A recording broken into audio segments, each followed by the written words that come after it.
सबका इशू लेकिन है। इसी को कॉकरोच भी कह दिया जाता है। नहीं नहीं, वो कॉकरोच का तो ऐसे लाइटर सेंस में किसी ने कह दिया, तो ठीक है। अब सब तरह के कहने का मतलब ये था कि आप lawyers is a good community, बड़ी अच्छी कम्युनिटी है और सर्विस करती है पब्लिक की, लेकिन अब उसमें कहीं ना कहीं से देखो हर किसी जगह में कोई ना कोई ब्लैक शीप आ जाता है, तो वो उनको हमें अवॉइड करना है बस। That was- की तरह जुडिशियरी भी मैनेज कर चुकी है केंद्र सरकार और सड़क पर उतरेंगे इसके देखिए, खिलाफ। अब ये ना सबका अपना अपना व्यू है, ऐसा नहीं है ज्यादातर।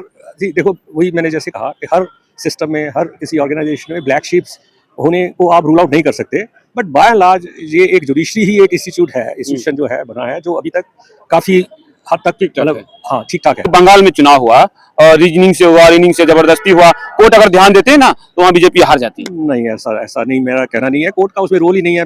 लाखों 50 लाख से ऊपर लोगों का वोट काट दिया गया। कोर्ट का रोल, कोर्ट का रोल तो तब आएगा ना कोई somebody goes to the court।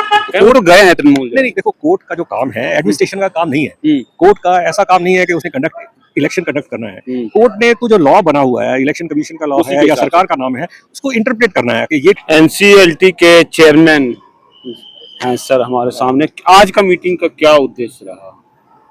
उद्देश्य तो ये था कि 10 साल हो गए एनसीएलटी बने को, तो उस 10 साल में काफ़ी सारी अचीवमेंट रही और जो कमियां थी उनको रिव्यू किया और उनको कमियों को कैसे दूर करेंगे फ्यूचर में, तो उस बात के ऊपर सब इशू में सब डिस्कशन हुआ।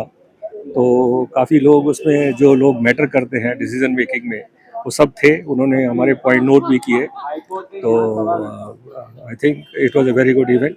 ये दो संगठन है आपका, एनसीएलटी और एनसीएलएटी करके है। हाँ जी। दोनों में क्या अंतर है? कोई अंतर नहीं है, हमारे दोनों ही है। एनसीएलटी ओरिजिनल जुरिस्डिक्शन है और एनसीएलएटी एपेलेट ट्रिब्यूनल है। तो एनसीएलटी का जो ऑर्डर है उसकी अपील एनसीएलएटी में जाती है।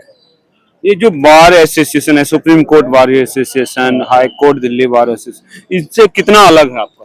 नहीं, अलग कोई नहीं होता। सी बार एसोसिएशन जो होती है वो एक लॉयर्स की बॉडी होती है। जो लॉयर उस फोरम में रेगुलर प्रैक्टिस कर रहे हैं, वो अपना एक एसोसिएशन बना के वहाँ के जो बंदोबस्त है, वहाँ का जो प्रॉब्लम्स है, लोकल प्रॉब्लम्स है, उनको वो उजागर करके और सबसे वो मैनेजमेंट से या एडमिनिस्ट्रेशन से इंटरेक्ट करके उनको इम्प्रूव करने की कोशिश करते हैं।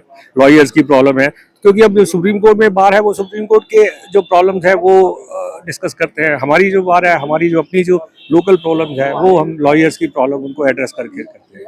तो इन जो अलग अलग संगठन है उनमें टकराव की भी संभावना? टकराव तो कोई नहीं है। टकराव क्या है, वो तो हम भी, अगर वो हमारे से हेल्प मांगते हैं हम उनको हेल्प करते हैं। टकराव तो सवाल ही नहीं पैदा होता, बिकॉज अल्टीमेटली जो बेनिफिट तो लॉयर्स का ही होना है ना। तो लॉयर्स तो एक ही है, लॉयर्स कम्युनिटी इज वन। जनता का भी, हाँ, जनता को भी वही है, लिटिगेंट भी वही है। जो लिटिगेंट एनसीएलटी में आएगा वही एपेलेट में जाएगा। एपेलेट में अगर वो हार गया तो उसके बाद सुप्रीम कोर्ट में जाएगा। तो इसलिए टकराव। अच्छा सर, हम लोग जैसे यूट्यूबर नॉर्मल काम कर रहे हैं, बड़े चैनल वाले हैं, दोनों में क्या अंतर लग रहा है?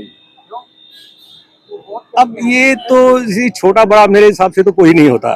सब चैनल अपने अपने अपनी अपनी कैपेसिटी के हिसाब से अपना अपना काम करते हैं और करना भी चाहिए। लेकिन क्या हम तो ये देखते हैं सर कि अब जो खबरें आ रही है सोशल मीडिया से, जहां कोई नहीं जा सकता था वहां से खबरें आ रही है, और इनको मैनेज करना, खरीदना भी थोड़ा आसान नहीं होता क्योंकि ये ध्यान में नहीं रहते।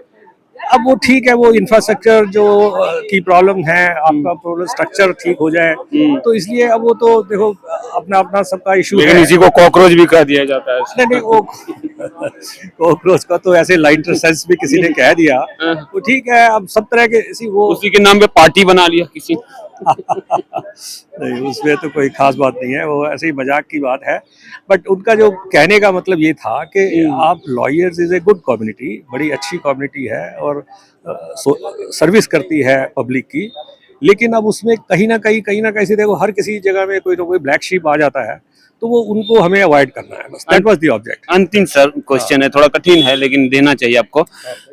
विपक्षियों का कहना साफ है कि मीडिया की तरह, मेन स्ट्रीम मीडिया की तरह जुडिशियरी भी मैनेज कर चुकी है केंद्र सरकार और सड़क पर उतरेंगे इसके देखिए, खिलाफ। अब ये ना सबका अपना अपना व्यू है, ऐसा नहीं है ज्यादातर।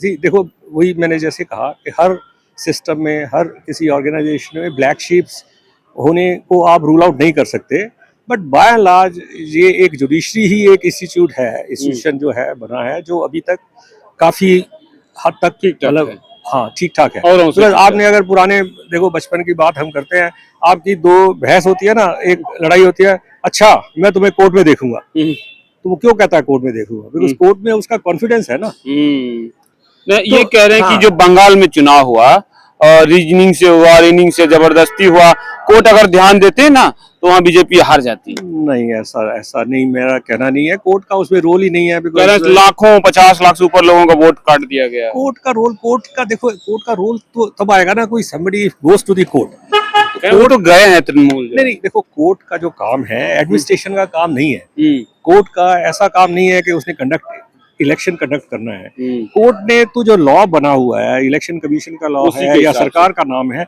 उसको इंटरप्रेट करना है कि ये ठीक है। यानी interpretation है, वो जुडिशियरी ठीक को है। जानबूझ के फंसाया जा रहा है, जुडिशरी को तो घसीटा जा वैसे रहा है। जबरदस्ती घसीट रहा है उसमें बहुत बहुत धन्यवाद।